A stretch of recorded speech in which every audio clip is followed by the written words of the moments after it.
Okay, I think we are live. Hello, everyone. This is our day 2 of the Local Youth Environmental Assembly for Europe.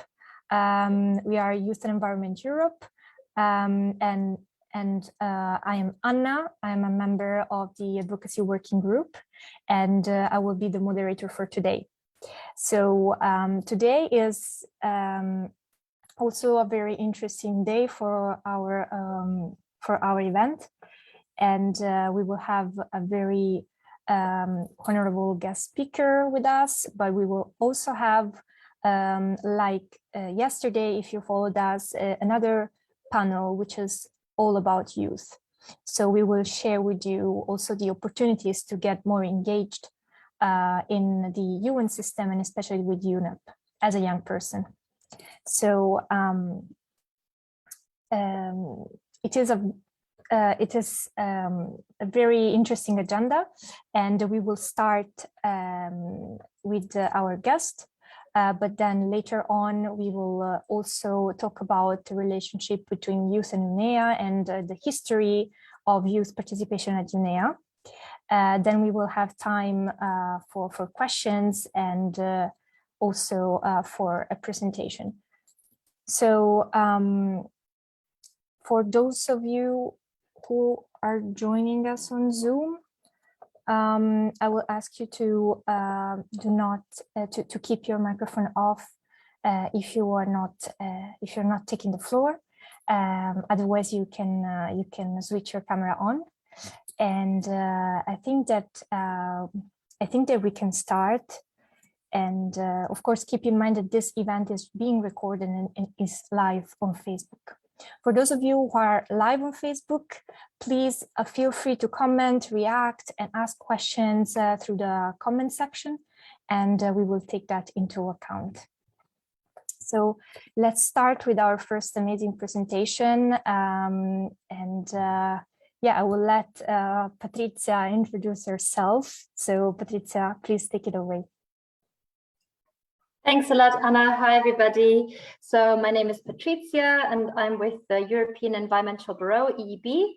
We're the largest federation of environmental citizens organizations in Europe, headquartered in Brussels. LYEA is a member organization, so we bring together a very diverse range of environmental NGOs from our region, mainly working on European environmental climate policies, but also, and that's my role in the EB, looking at the relationship between what's happening at the European level, the regional level, the global level, and following a limited number of the international processes. One of them is the UN Environment Assembly, which of course is the, as you know, the top level decision-making body in environmental policies globally, where in theory all kinds of environmental topics can be discussed. So that's of course an important process that we have been following ever since the first UNEA.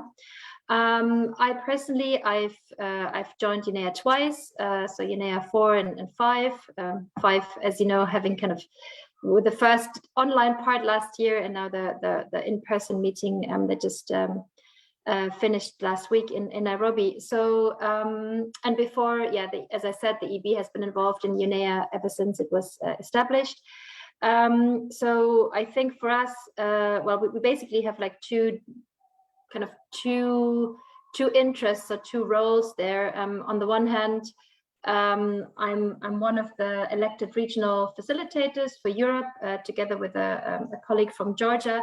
So the EB has been taking up a coordination role. I mean, for this UNEA, what we did together with another member, WCF, is that we organized a series of international consultations starting last year in June, to really make sure that civil society organizations can join the UNEA preparation process really early. So we had a first consultation in June to make sure that we can also present recommendations really at an early stage to the UNEA Bureau. We had another consultation in September when things started to become a bit more concrete, with first resolutions being tabled. Then we organized the regional consultation meeting in December, and now just before UNEA in February, the Global Major Groups and Stakeholders Forum, where we had a series of workshops to make sure that as civil society organizations, we have concrete recommendations on all the resolutions that were tabled for UNEA. So I think, yeah, that was a pretty intense preparation process, but I think compared to previous UNEAs, as civil society, we're really, really well prepared, and we came to UNEA with very concrete recommendations on all of the different topics that were on the agenda. So that's one thing that the EB has been doing, and the other thing, of course, we have been following with a lot of interest specific resolutions, specific topics that were on the agenda of UNEA 5. Yeah, I'm sure you've already talked about the plastics treaty decision. I'll get back to that as well. So that was, of course, very interesting for us. But then I personally was also very interested in a resolution on mineral resource governance and mining, the environmental impact of mining that I followed. Others have been following more the work on chemicals. So, of course, we also follow more in detail the negotiations of some of the resolutions. So that's our role in it. I wanted to share with you some thoughts about the outcomes of this UNEA. So I have a short presentation for you in a minute. But before we look into the substance, yeah, I just also wanted to share some impressions from that UNEA. So I mean, I think overall it was successful in terms of coming home with some concrete decisions and some concrete outcome, specifically on the plastics treaty and a couple of other issues. So I think that was great. After UNEA 4, I went home with a bit of a feeling of, this was an interesting experience, but nothing really very concrete was decided. So it was a disappointment. I mean, you have all these very high level participants, environment ministers from around the world, big delegations, and but then they basically go home without any concrete decision. So that was a bit of a bummer for UNEA 4. So in that sense, the feeling was different this time. Even though, even after, having worked in this area for quite some time now, I mean, it's still sometimes difficult to accept how long things take. And, that's just the beginning of the negotiations of the plastics treaty. So it's not that we have already signed and adopted it. But yeah, still it was a different feeling this time, and also good to see that the vast majority of that in the end, I mean, all the member states agreed on these things, and that there was a kind of somewhat a boost to environmental multilateralism that was given by that UNEA. It was very emotional. I mean, for those of you who were there, I mean, of course, the campaigners who have been campaigning for some of the things that were now adopted, whether that was mostly on the plastics treaty, but also on other issues around chemicals or animal welfare, environment nexus. I mean, of course, there was a very emotional celebration of that success after sometimes many years of, pushing for these things. But even some of the, let's say, government representatives were not spared from emotions. I mean, the UNEA president was hardly able to close the meeting because he was so emotional after the adoption of the plastics treaty resolution. So in a way that was motivating, I mean, to see that, also people who have been, working in international affairs and international relations for decades, can still be moved by things like that. So that was inspiring. And I think what was also good to see was that I think overall, civil society presence and engagement was very strong. I mean, of course, the youth representatives were very visible with the Youth Environment Assembly and many other activities that they organized around UNEA. So that was particularly good to see, with really good youth representatives from around the world. That was inspiring, but there were other interesting things. I mean, there was a delegation of informal waste pickers from different countries to make sure that also the voices of those millions of people who do the major share of kind of waste sorting and recycling, are also visible, and to make sure that in the treaty negotiations, they will have a seat at the table. So that was inspiring. The women's major group, as always, was very active, organizing daily campaigns. Even though we're not meant to kind of organize any kind of demonstration at the UN campus, they made sure on Friday, the last day, there was a so-called photo moment, so a silent demonstration where pictures could be taken with kind of,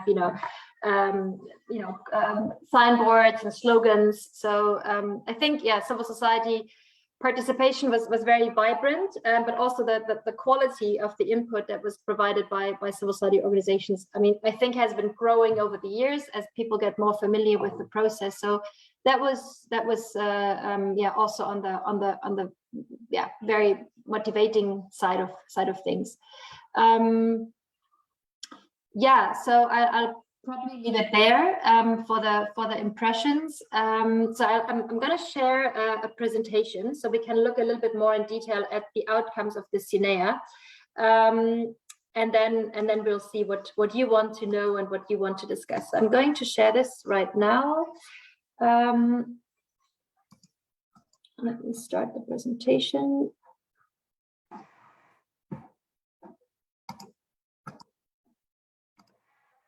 So here we are. So what has come out of that UNEA?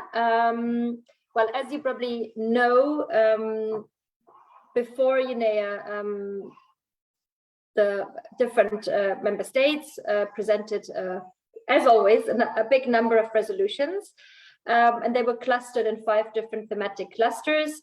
One on marine litter, plastic pollution, one on nature-based solutions and biodiversity, one on chemicals, one on green recovery, circular economy, and the 5th cluster was more the procedural resolutions, not so much the substantial resolutions.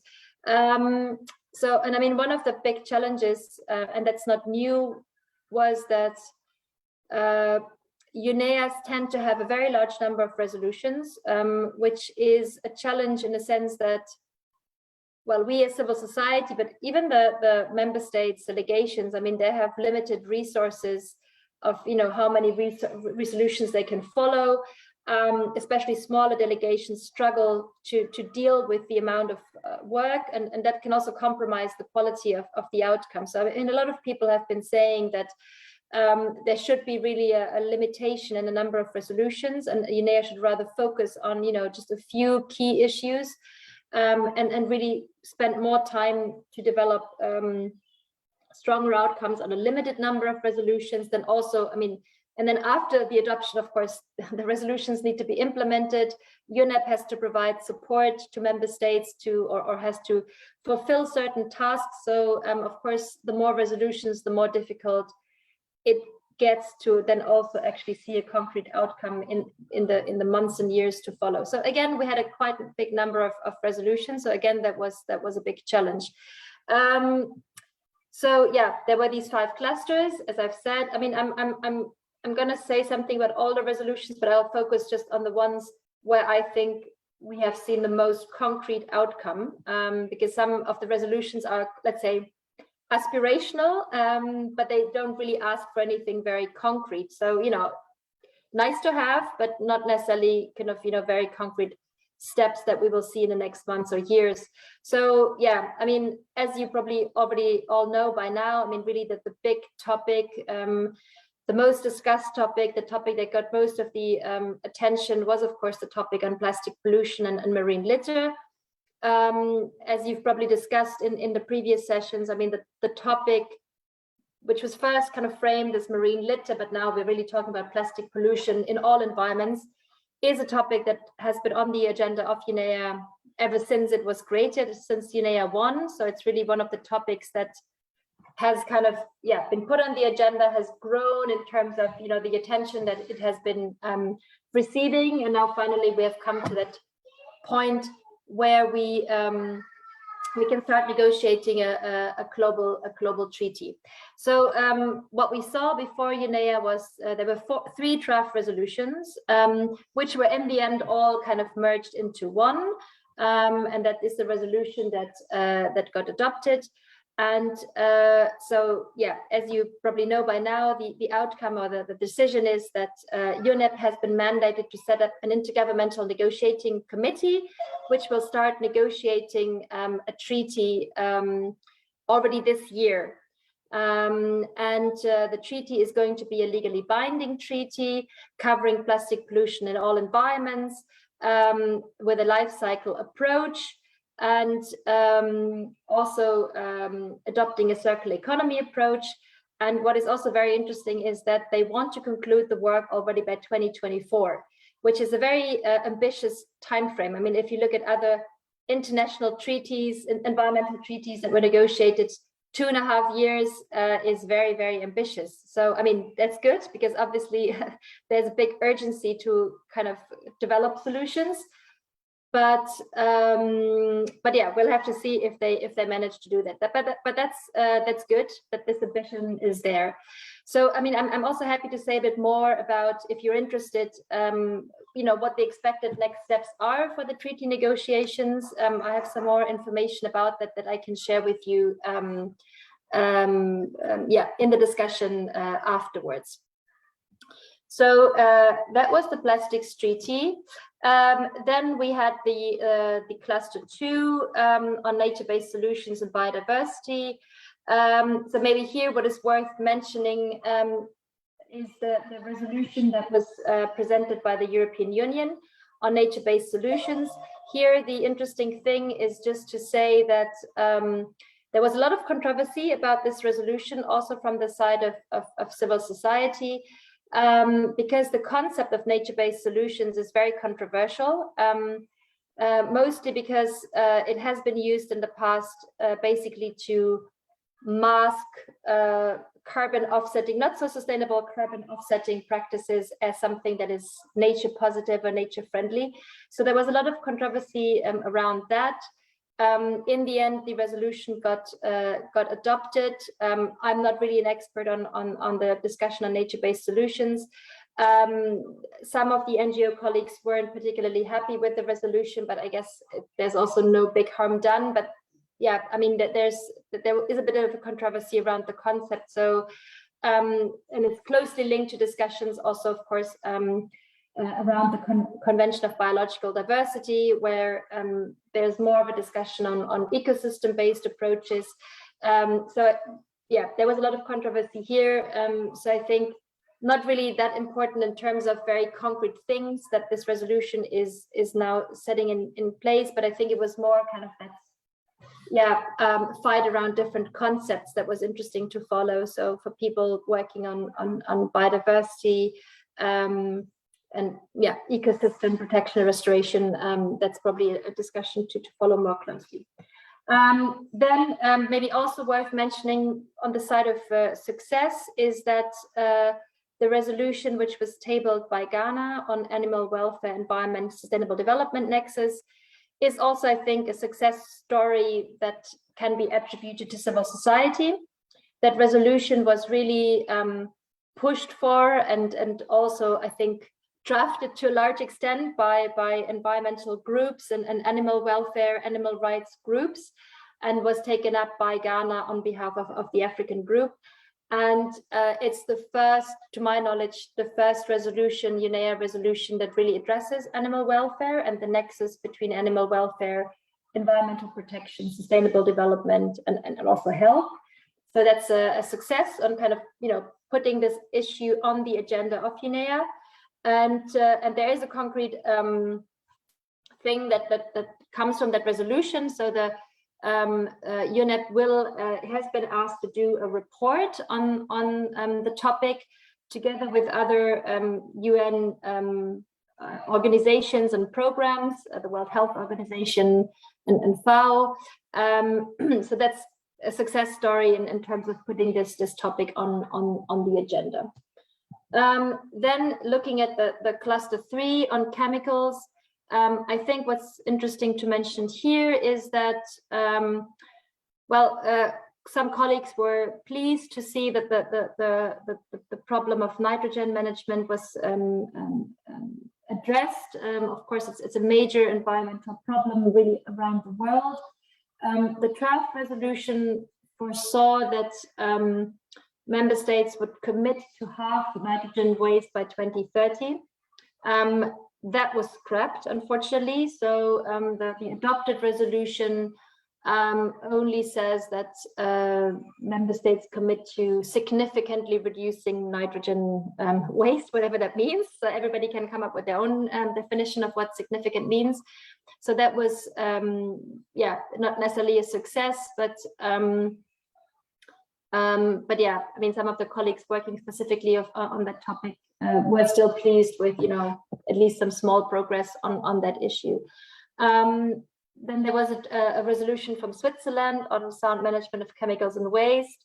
So I think that's mostly interesting for people who, yeah, follow the whole discussions on global, yeah, chemicals and waste management, where, yeah, you're probably familiar with the fact that the SciChem process, which is has been the kind of global process on chemicals and waste management, is somewhat, I mean, the mandate has kind of run out, and the decision has been postponed of what's coming now, basically beyond 2020. So there's a bit of a kind of things up kind of hanging in the air to some degree. So that resolution was meant to kind of yeah, create some new momentum. And it also extended a special program which exists to support governments in implementing the existing chemicals conventions that are already there. So yeah, not a major decision, but still, I guess, important, especially for those working on chemicals. I think what's a success is that another resolution got adopted to create a science policy panel on chemicals and waste, and that is meant to be modeled based on the IPCC, which of course has, you know, whose reports, of course, as you know, are receiving a lot of attention, and which is really, or has become the science authority in terms of climate change, and kind of informing policy with kind of the latest science on climate change and related issues. So they want to kind of replicate that also for the topic of chemicals and waste. And I think that's very important, because there's so many things we still don't really know when it comes to chemicals. I mean, there's just like so many thousands and thousands of chemicals that are being used, and still not enough knowledge about all their different impacts and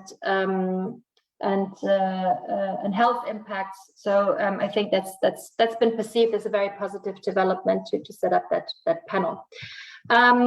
Yeah, and I'll keep it rather short on the fourth cluster. The resolutions on sustainable resilient infrastructure, on green recovery are more, you know, motivating member states to do this and that without very specific concrete measures that have been decided. One thing I wanted to mention is the resolution on mineral resource management and mining. So that's been a quite controversial resolution.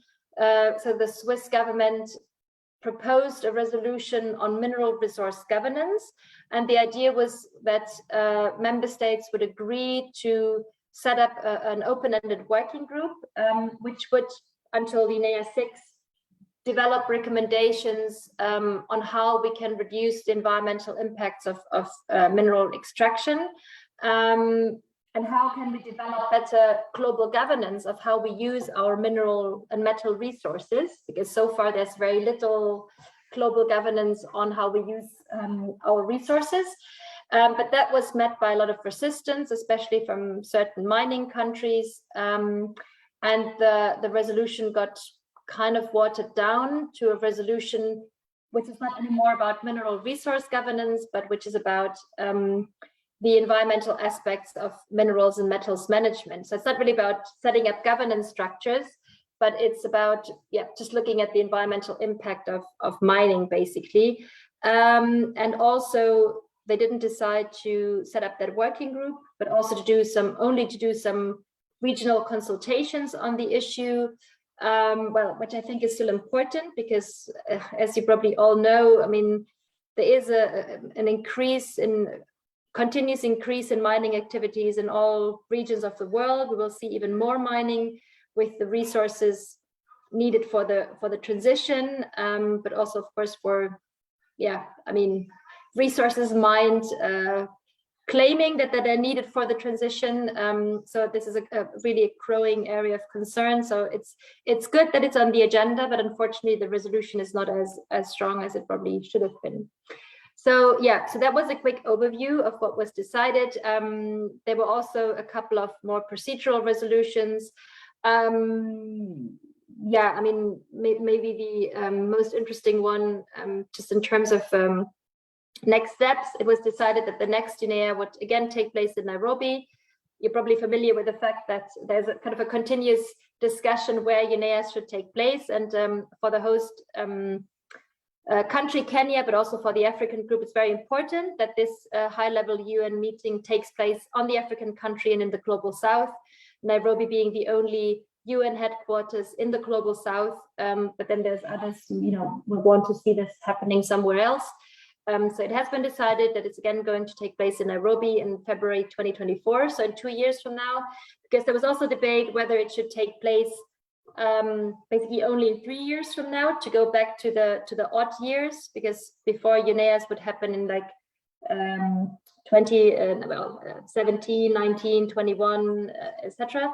But then, of course, that would have been problematic if the next UNEA would only happen in 3 years. That would have been a long period, to reconvene and continue the process. So I'll leave it there. In terms of the concrete outcomes, of course, there was also a ministerial declaration adopted, a political declaration for the special session of the UNEP 50 commemoration, both of which are not, I would say, particularly interesting. They don't really contain anything new.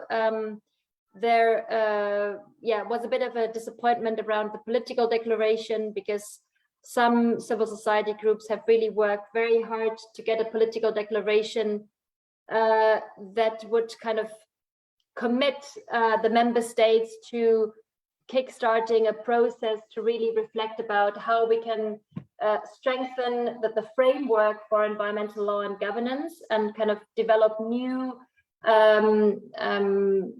new measures, new monitoring scheme to really ensure that all the multilateral environmental agreements are implemented, and that the implementation is really closely followed up and monitored. But that wasn't, that didn't happen. So there was a bit of a disappointment about that political declaration being, not very innovative, or not really, committing to something new. So I'll leave it there. And let's see what participants want to talk about, and if there are specific questions, or if there's something that you would like to hear more about. Thank you so much. Thank you, Patrizia. I will ask everyone to leave their questions and comments in the chat, either on Zoom or on Facebook, and we will take some questions. But I just wanted to a little bit react on your presentation. First of all, thank you so much. It was really insightful and all the content of also what was achieved, and all of the agreements or resolutions of UNEA 5.2, and really interesting to hear about something else from the plastics treaty that everybody was talking about. And also it's interesting to hear also about the establishment of a scientific panel, which is, I think, it's really interesting, because it's something that has worked very well, I guess, with the climate change. So it will be really interesting to see how it will develop in the future. But I wanted to ask you from very quickly, from a European stakeholder point of view, what was the most successful element of this, and also considering the impact that it can have in the future also on Europe. I heard from you that, for example, many European stakeholders were satisfied with the resolution on nature-based solution. So I was wondering if that is one of the main successes for European stakeholders. Yeah, I mean, I guess it depends on whom you ask, you know, and I mean, of course, those working in chemicals will find probably the science policy panel very meaningful, and others, those working in animal welfare, will find that resolution particularly successful. So I guess it depends a bit on your perspective or your main areas of concern. But I think, I mean, objectively speaking, well, I do think the fact that we will, not we, but the international community, the UN member states, will negotiate a treaty that is potentially the most impactful outcome of that UNEA. I mean, it's the first time that UNEA gives a mandate to start negotiating a new multilateral environmental agreement. There seems to be a lot of momentum now to, as I've said, I mean, to negotiate this rather quickly. Of course, we'll have to see. I mean, the mandate says that certain elements of the treaty will be legally binding, others will be voluntary. So of course, we will have to see, you know, what will be legally binding in the end, what will be the enforcement mechanisms. But I guess in terms of potential impact on the environment, that's the biggest potential is in that decision. Given the scope of the plastic pollution crisis and the urgency to do something about it. And then other things are also, I mean, meaningful, as I've said. I mean, having that science policy panel is important.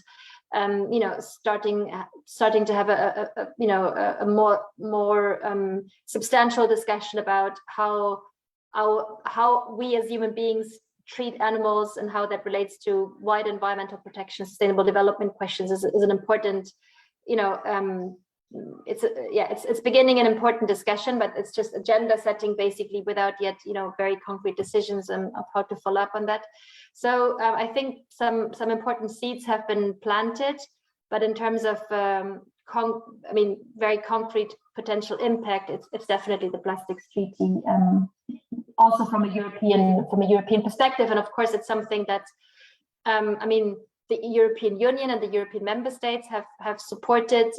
So there's a lot of momentum here as well. But of course, also, I mean, looking at the civil society organizations who are involved in the UNEA process, that topic has definitely seen kind of the biggest support because of the scope of the problem and the potential meaning of that treaty.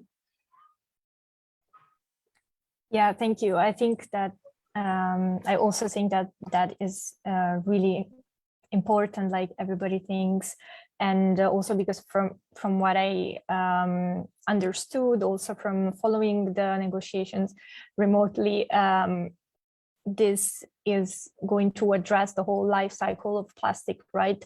And originally there was so much discussion about the single word marine litter, whether to include it or not, in order to, you know, make it very general. So I guess that this will really have a large impact, and maybe a larger impact that some stakeholders, some countries had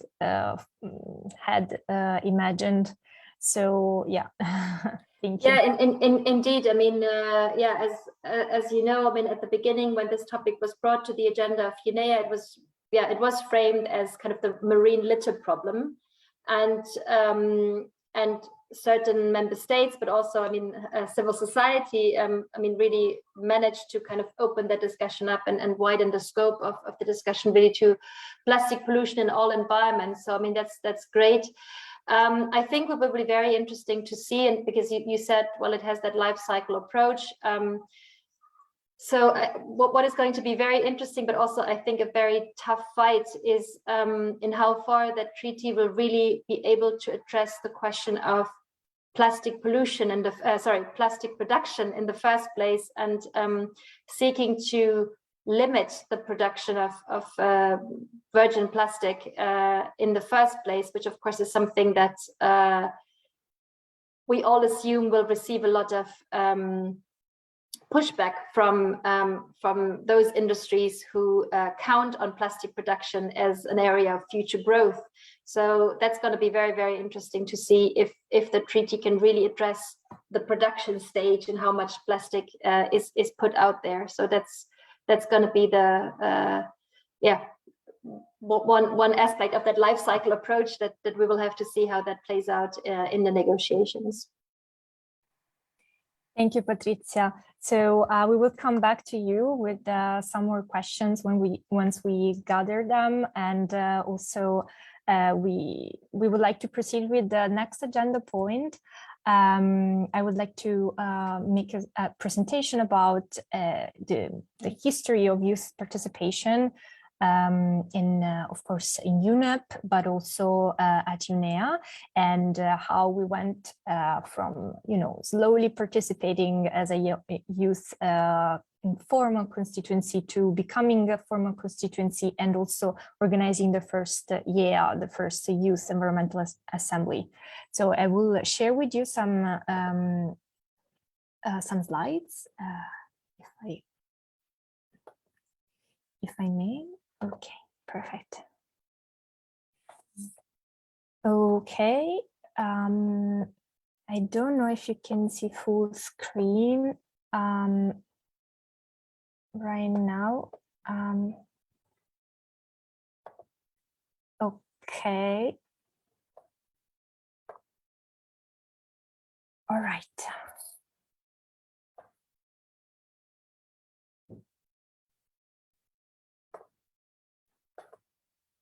Perfect. Okay, so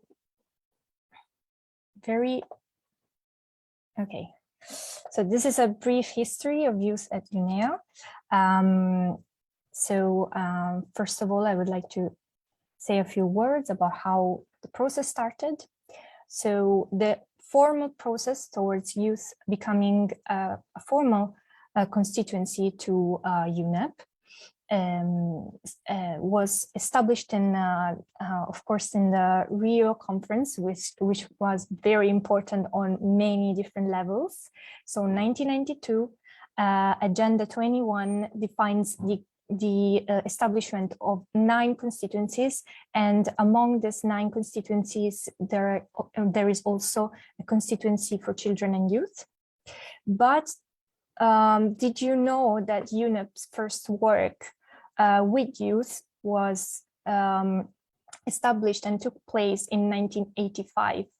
This is because 1985 was the International Year of Youth, and therefore this is where informally we can say that the involvement between youth and UNEP started.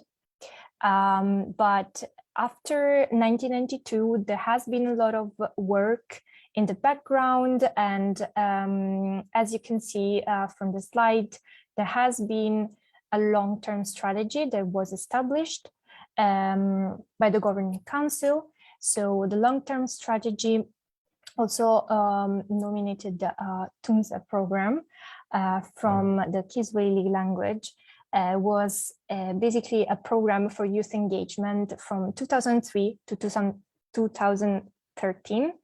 Then in 2012, we have the formal establishment of the 9 major groups, and of course also the establishment of the major group on children and youth at UNEP.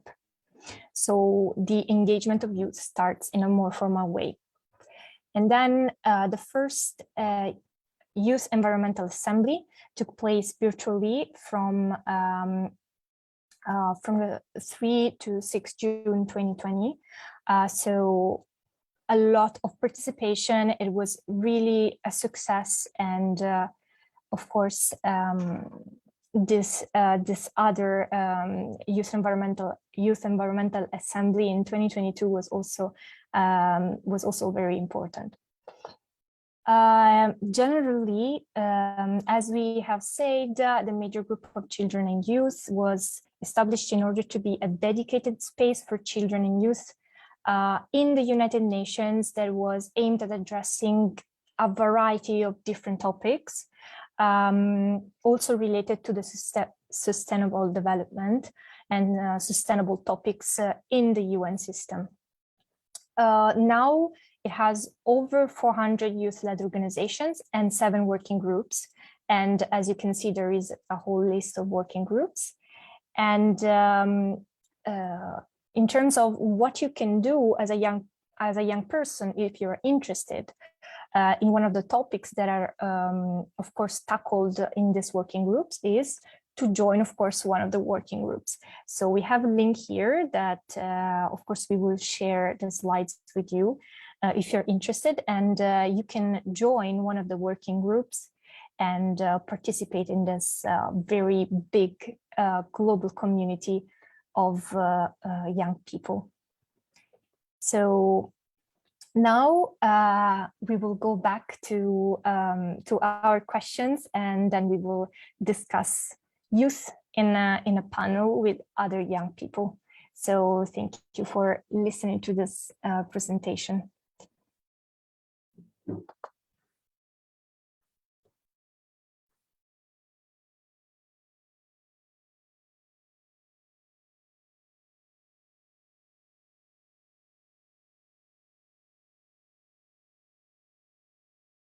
I don't know if you can, oh, okay, perfect. Sorry. Okay, great. So now I think that I have a couple of questions for Pega, who is our advocacy coordinator. And Pega, I don't know if you have your, oh, perfect. Hi, Pega. I don't know if you want to also introduce yourself for the people who were not here yesterday. And I would like to ask you a very simple question. How does one join UNEA, and what are the youth organizations that are featured in UNEA? Thank you, Anna. And yes, absolutely. I will not take much of your space today, as I had a presentation yesterday as well. I'm Pega. I'm the current advocacy coordinator at Youth and Environment Europe. And specifically during UNEA 5.2, I was supporting our European young delegates who were in Nairobi and also joining the sessions virtually. How does one join UNEA? I think it's a very simple but very complex question, so I'll try to be very brief about it.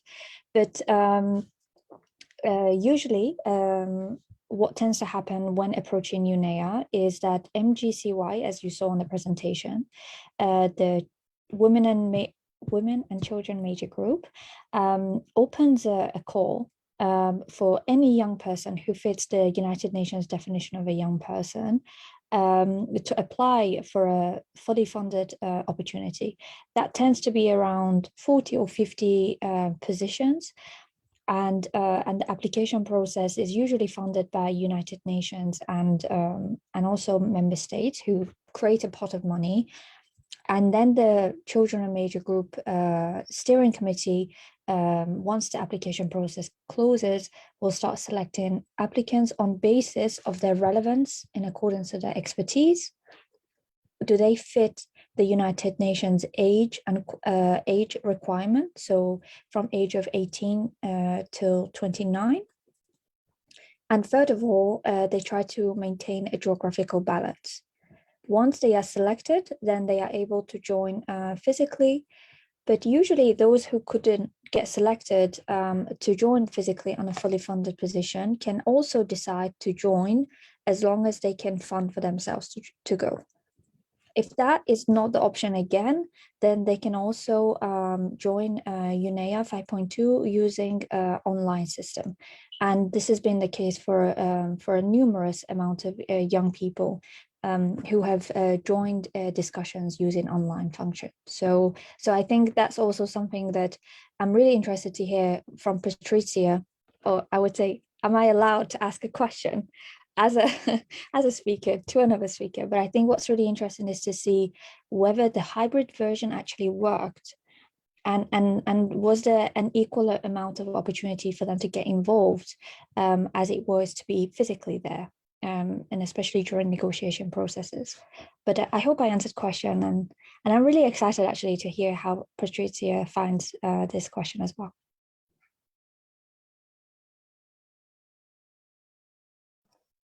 Should I directly answer to the question? Yeah. Yes, no worries.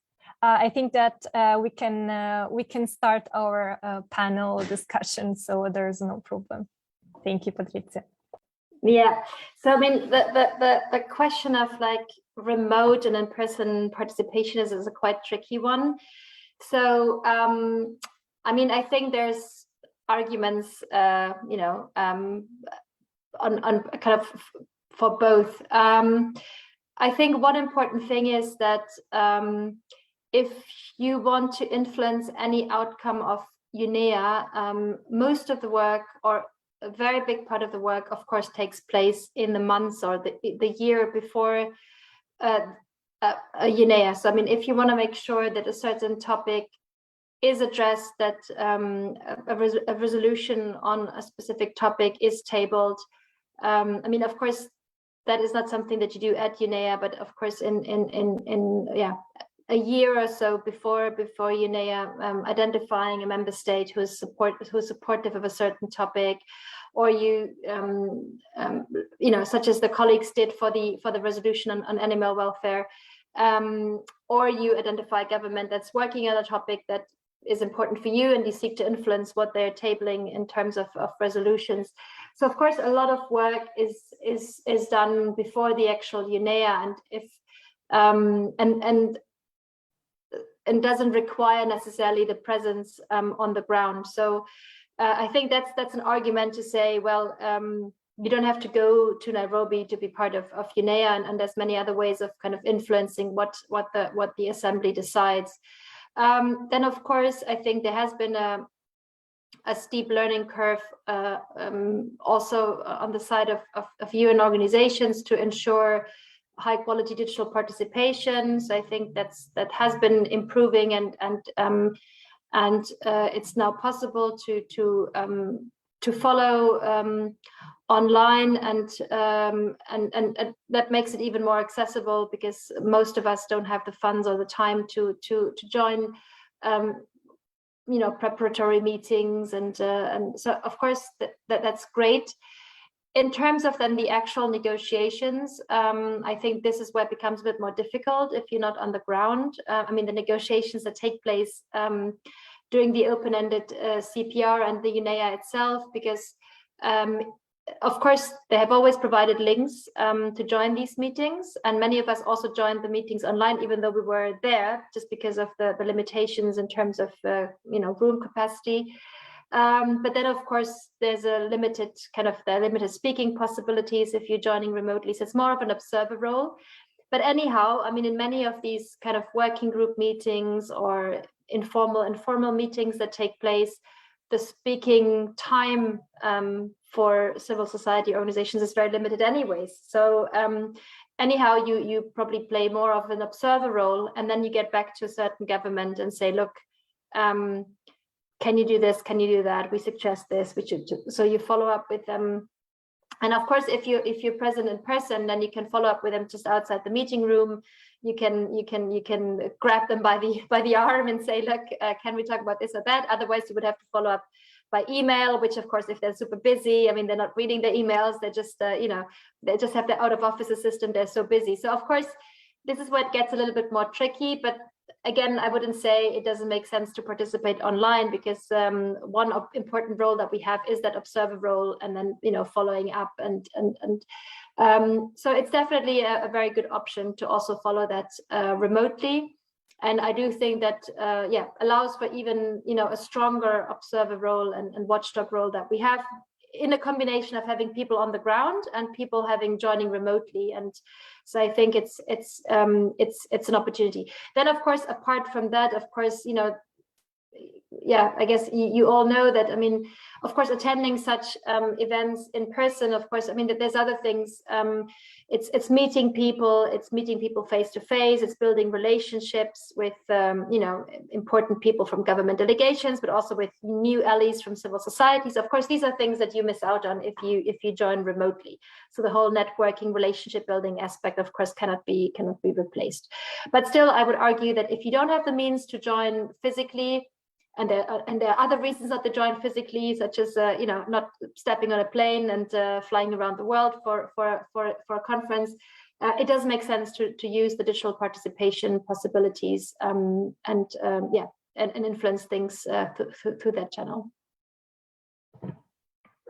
Thank you very, very much. Also, I wanted to say that from our Facebook page, we're receiving very positive reaction to your presentation. So thank you, Patrizia. Everyone is quite happy about it, and they don't seem to have questions. So very good, only very good feedbacks. And I would like to ask you, since we are a little bit behind schedule, if you have any last contributions that you'd like to make. And also this question is, of course, for all of our participants following both on Zoom and Facebook. So I will wait for a quick contribution from you, and also ask the others in the room if they want to add a comment.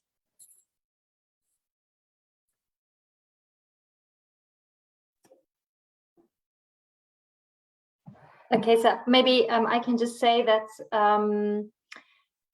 from our side, I mean, we'll now have to discuss the follow-up and the involvement in the Plastics Treaty, and I hope that many of the youth representatives and youth organizations will also be very active in that process. And